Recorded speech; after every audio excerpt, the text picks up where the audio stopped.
Howdy folks, Chuck, Wynot Wander. I'm here in our RV. We are in Mississippi, near Jackson, at a campground.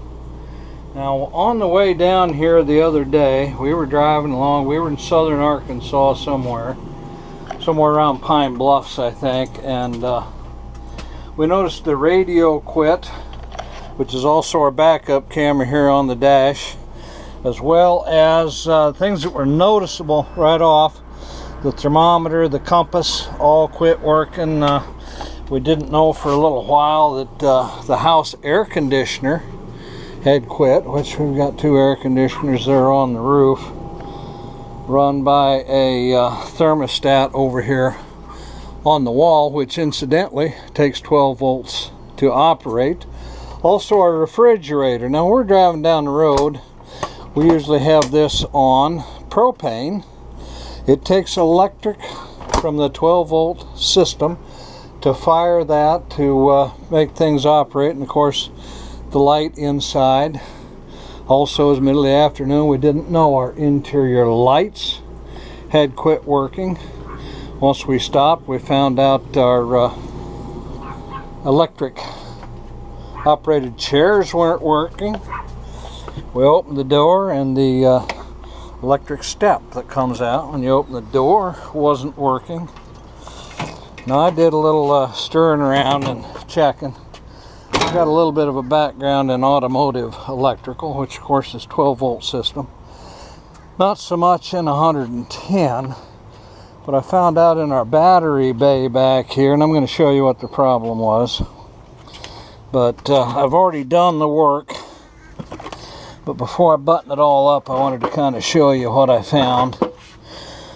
Underneath, this is an old fender cover I keep in the RV for when I have to do work on something. Now, right under here are our batteries. This one's our chassis battery, which failed on us about 2 weeks ago. That's brand new. Our two house batteries over here were brand new in November. They both went bad.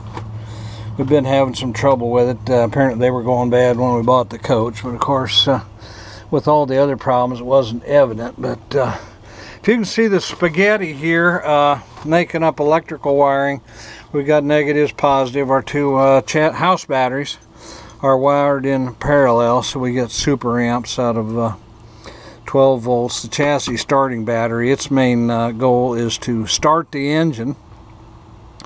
Also has a feature, if the chassis batteries go dead, we can use it. There's a button inside to push to start the generator. But what I found was, over on this side there's some circuit breakers and our main electrical shut-off. There's a fuse panel up here, which I have open, and a jump wire attached right now. But I found out I was not getting any power to that fuse box.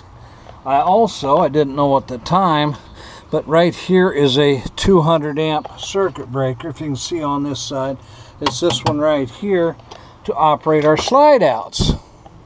Now we didn't know at the time our slide outs weren't working either, because we've been driving down the road, hadn't been using them, but all of a sudden we started having gremlins in our electrical system. I found out, we pulled into the Walmart, Pine Bluffs, Arkansas. Or no, it wasn't Pine Bluff, McGehee, Arkansas, a little ways south of Pine Bluffs. Hey, it's a Walmart we'd stayed at a couple times. If we'd have had to, we could have spent the night there. I didn't know how much electrical problems we had at the time, but our lights were still working. We were still able to run, so it wasn't going to shut us down. I thought just in case we needed supplies or a place to spend the night, I knew we could stay at that Walmart. But what I found with immediate checking with a 12 volt test light, which I always keep handy, got it right here.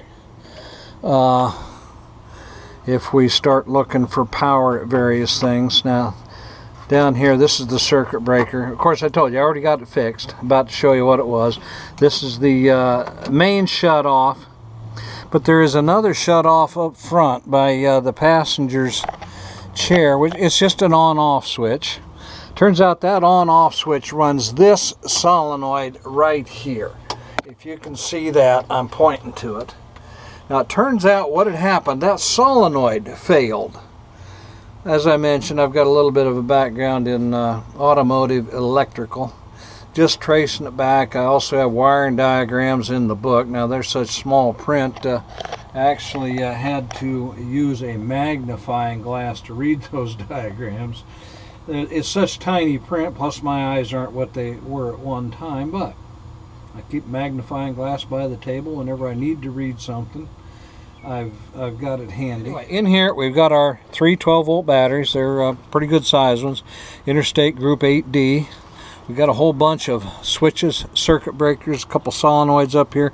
This is our power inverter. We do have a built-in 2,000 watt power inverter. We'll run my coffee pot, the microwave, toaster, things like that, so we don't have to fire up the generator every morning unless somehow we deplete our batteries overnight. But where I'm going with all this, a little bit of stirring, circuit testing, limited knowledge of such things. I found out I had no power to this circuit breaker for the slide outs, and I had 0 power.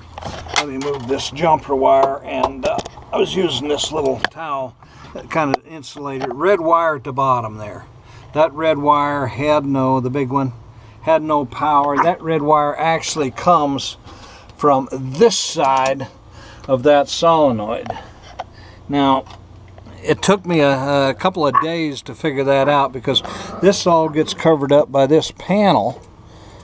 And I really didn't know that solenoid was even there until I got looking at the wiring diagram, tracing it back, what would feed power to those. Had to come direct off this solenoid, actually on this side where you see the light lit right now. That was not lighting. This solenoid was not working. It's powered by that switch up by the passenger's chair. This side hot all the time. I had all kinds of power there. I checked with a voltmeter. I do keep a voltmeter as well as a test light, just so maybe I can figure stuff out on the road. But to make my long story longer, this is the solenoid that had failed. It mounts in actually like that up there. Battery side, load side, wire from the switch. This side goes to ground, so when you apply hot to here, there's a plunger inside. In fact, I took this apart. I thought maybe the contacts had gone bad, but those contacts are just like new. I don't know what kind of metal they're made out of, but tell you what, there's a number on this. It's made by Eaton, 6041H105. I got online, I googled that number, I found several available. The least expensive was $151 and some cents. Came from Nevada on eBay. They offered to buy it now. Offered priority shipping, free shipping. I ordered it, let's see, this is Thursday. I ordered it on Tuesday. We drove all day Monday, got here Monday night, Memorial Day. Tuesday I kind of started digging into this. I knew I could put my jumper cables, actually they're laying over on the table right now. I put my jumper cables from the house battery positive over to the side of this relay, which then let everything work. Basically I was just bypassing that solenoid up there. I considered just bolting those wires together and not having a shut off, but the more I thought about it, I thought I'd just soon keep this original. They put a shut off on there for some reason, so I spent 150 bucks to get that solenoid out here. Just got done replacing it. Came today, ordered it Tuesday, free shipping. What a deal. So let me just show you real quick.